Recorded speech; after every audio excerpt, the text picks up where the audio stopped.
2019년 기해년도 이제 한 달도 채 남지 않았죠.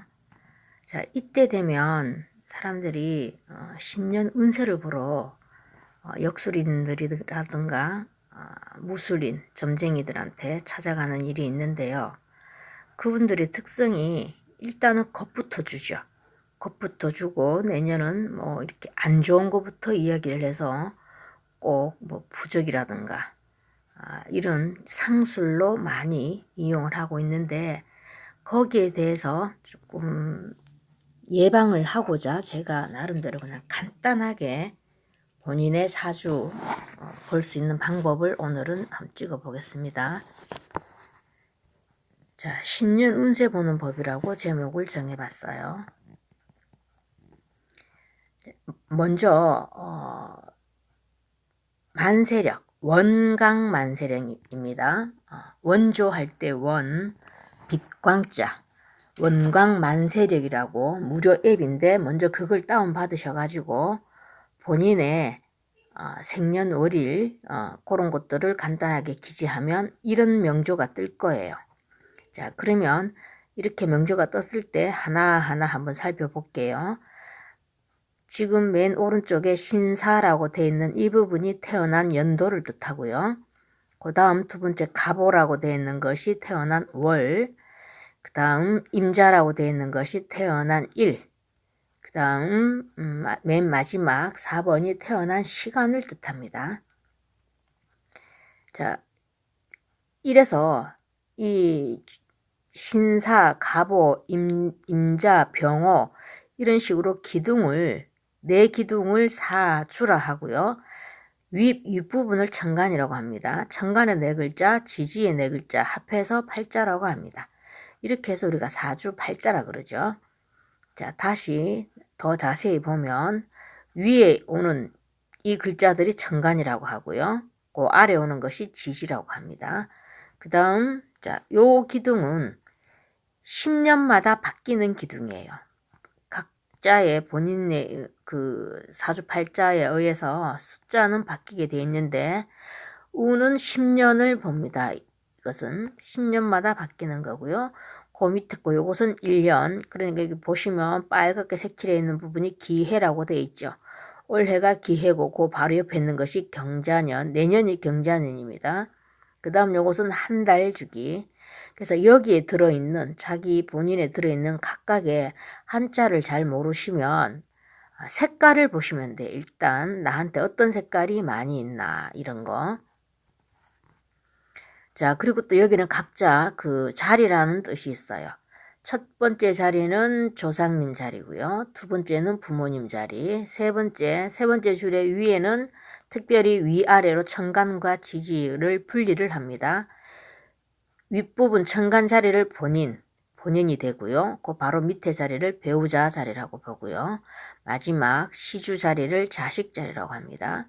그럼 이것을 또 나누자면 신사 제일 첫 번째 오른쪽부터 첫 번째 초년기, 그 다음 두 번째는 장년기, 세 번째는 중년, 네 번째는 말년. 자, 이렇게 나눌 수가 있겠죠. 자, 그래서 천간은 우리 학교에서 한 번씩 다 배웠을 그런 글자죠. 갑을병정, 무기경신, 임계. 그 다음 지지는 12개죠. 자축인묘, 진사오미, 신유술해. 그럼 자, 이 글자들이 각각의 오행의 그 뜻을 가지고 있습니다. 그래서 이 오행을 잘 모르시면 색깔 맞추기 퍼즐을 떠올리시면 됩니다. 자, 일단 천간에 보면 갑을병정 할 때 글자 색깔 보이시죠? 무기, 경신, 임계. 이 색깔들이, 자, 일단 갑을, 요것은 글자색을 보시면 됩니다. 여러분, 바탕색이 아니고요. 갑을 이르면 초록색이니까 나무고요. 병정 이르면 불이에요. 붉은색. 그 다음에 무기가 노란색은 흙입니다. 그 다음 경신은 금을 뜻하는데 흰색을 뜻해요. 흰색. 그 다음 임계는 검은색을 뜻하고요. 오행으로는 물을 뜻합니다. 그 다음 지지를 보면, 자, 임묘가 나무고요. 사오가 불이고요. 지지에는 축진, 미술 요 네 글자인데 천간은 10개라서 2개씩 음양으로 나누면 떨어지지만 지지는 12개예요. 그래서 흙이 4개가 들어가 있습니다. 자, 새는 신유가 새가 되고요. 물에는 자해 이렇게 물이 됩니다. 자, 요런 글자 바탕색을 보십니다. 글자 색깔 요것을 잘 보시면 자, 다시 한번 풀을 해보면 일단 우리가 나무를 키운다고 가정하에 나무는 초록색 그 다음 나무를 키우기 위해서는 햇볕이 필요하죠. 햇볕을 불이라고 보시면 되고요. 그 다음 나무를 키우기 위해서는 물이 있어야 돼요. 자, 물은 제가 검은색으로 본다 그랬습니다. 그 다음 자, 흙. 나무가 뿌리를 내리고 자랄 수 있게 하기 위해서는 흙이 필요하겠죠. 이것이 토에 해당이 되고요.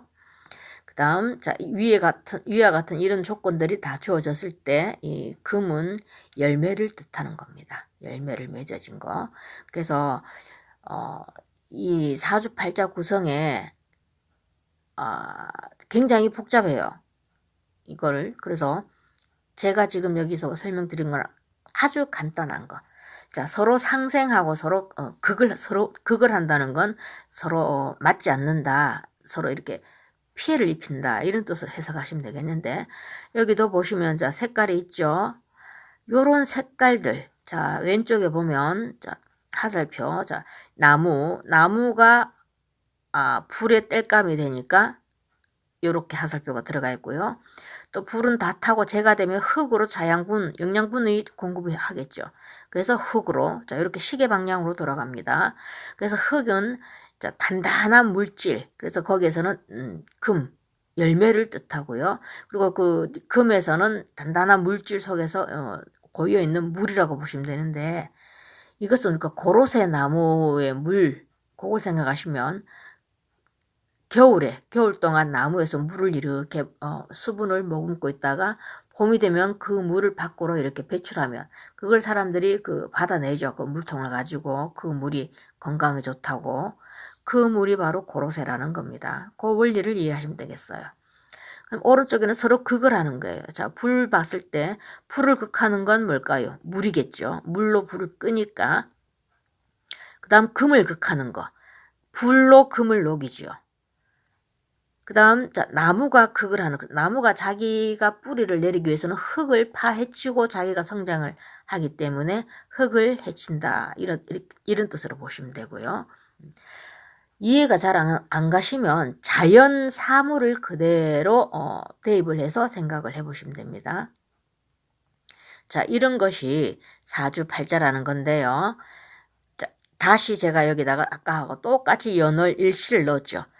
여기에서 본인한테 어떤 색깔이 많고 어떤 색깔이 부족하냐에 따라서 맞춰주면 되는 거예요. 이 사주팔자 8글자의 구성에 자기한테 부족한 기운이 있으면 본인들이 평소 입고 다니는 옷 색깔로 이것을 맞춰주면 되고요. 또 한 가지 방법으로는 본인한테 없는 그 자연 물상이 그려져 있는 이런 그림 액자 같은 것을 벽에 걸어 두셔도 됩니다. 여기 제가 다시 여러분한테 한 번 더 이것을 보여주기 위해서 똑같은 앞에 나왔던 시트지 이런 걸 생각을 하시면 되고요. 꼭 팔자 안에 없더라도 10년 주기 기둥에 있다든가 또는 1년 주기 기둥에 그 색깔이 들어가 있다든가 한 달 주기에 있다든가 요것을 해서 사주팔자는 색깔의 균형을 맞춘다라고 생각을 하시면 아주 이해력이 빠를 것 같습니다. 자, 그래서 여기서 이제 재밌는 거 제가 한 2가지만 설명을 할 건데요. 갑이라 이러면 제가 갑목이라고 합니다. 왜냐하면 갑은 나무에 해당된다 그랬죠. 왼쪽에 갑이라는 것은 이 고목나무 큰 나무를 뜻하고요. 오른쪽에 을목이라고 하는 것은 그 큰 고목나무에 같이 이렇게 더불어 사는, 거기에서 이제 그 덩쿨을 뻗어나가는 덩쿨나무 또는 아주 가늘은 풀 정도로 을목을 생각하시면 되겠어요. 그래서 갑은 우리가 제일 먼저 갑을 병정할 때 제일 먼저 나오는 게 갑이니까 우리가 뭔가 생색을 낼 때 갑질한다 이러고 그 다음에 그 약한 사람 그것을 을로 비교를 하죠. 그래서 우리가 갑을 관계하는 것이 이 사주팔자에서 나온 말입니다. 그 다음 우리가 또 임자 만났네라는 말도 들어보셨을 텐데요. 일단 고집이라면 채씨, 강씨를 먼저 생각을 하는데 사주팔자에서 임자 고집을 그 채씨, 강씨 고집보다 더 고집이 세다 해서 우리가 정말 상대하기 힘든 사람을 만났을 때는 임자 만났네라는 그런 표현을 합니다. 그것 또한 여기 세 번째 기둥을 보시면 본인을 뜻하는 코 기둥에 천간과 지지가 같은 색깔로 되어 있죠. 여기서는 지금 임자라고 되어 있는데 그 바로 왼쪽에 병호 이런 식으로 위아래가 같은 색으로 되어 있으면 특히 세 번째 줄에 같은 색이 되어 있으면 고집이 세다 이런 뜻으로 합니다. 그래서 우리가 임자 만났네 하는 것도 사주팔자 그 구성을 보고 여기에서 나온 말입니다. 자, 여러분 어땠나요? 제가 오늘 이 강의안을 준비를 한 것은 삼재라는 단어를 들어보셨는지 모르겠지만 무속인들한테서 나온 말입니다. 삼재라는 말은 고서에 어느 부분에도 기록되어 있는 사실이 없어요. 그리고 부적 이것도 효과는 없습니다. 그러니까 제가 말씀드린 것처럼 본인한테 부족한 색상은 옷으로 색깔을 맞춰 입는다든가 아니면 본인한테 없는 사물을 그림 액자로 보완을 하는 거 그것이 가장 확실한 부적이라고 생각을 하시면 되고요. 신년 운세 보러 가서 괜히 봤다 이런 뜻으로 실망하고 또 안 좋은 소리 듣고 오면 그런 상술에 놀아나서 비싼 돈 주고 부적을 쓰는 이런 일이 벌어질까봐 제가 간단하게나마 사주 풀어보는 구성을 이렇게 수업으로 준비를 해봤는데요. 내년 2020년은 경자년이면 아주 차가운 물이 들어옵니다. 그래서 본인한테 이미 물이 많다면 그 물을 흡수해내는 나무가 있어야 되겠죠. 그 물을 많이 빨아들일 수 있는 그런 나무가 있어야 되고요. 그리고 본인한테 평소에 사주에 물이 없었다 이런 분들은 내년에 굉장히 좀 좋은 해가 되겠죠. 물이 없는 사주에는. 근데 본인한테 물이 많다 이러면 나무가 뭐 행운목 같은 거 이런 거 하나 키우셔도 그 물을 다 흡수를 할 수 있으니까 아니면 물을 극하는 게 흙이지요. 흙으로 물 제방을 막을 수 있으니까 산책 같은 거 아스팔트 길 말고요. 흙길 이런 것들을 좀 이렇게 산책을 많이 하신다든가 이런 식으로 그 색깔 5가지 색깔 퍼즐 맞춘다는 식으로 간단하게 생각을 하시면 될 것 같습니다. 왜냐하면 그 사주팔자 구성을 깊이 있게 들어가면 뭐 맞을 수도 있고 맞지 않을 수도 있고 또 굉장히 복잡해요. 그러니까 그냥 간단하게 보는 방법을 제가 오늘 여러분에게 이렇게 말씀을 한번 드려봤습니다. 도움이 되셨으면 하는 마음에서 준비를 했는데 다시 한번 말씀드리지만 사주팔자는 운명이라고 하고요. 운명은 본인한테 달려 있습니다. 본인이 어떻게 마음을 먹고 이 세상을 살아가느냐에 따라서 그 나머지 7글자들은 그 자기가 살아가는 환경은 얼마든지 바꿀 수 있는 것 또한 사주팔자입니다. 여러분 힘내시고요. 거기에 상술의 무속인들이나 역술인들에게 흔들리지 않는 여러분이 되셨으면 하는 마음입니다. 감사합니다. 내년에도 화이팅 하십시오.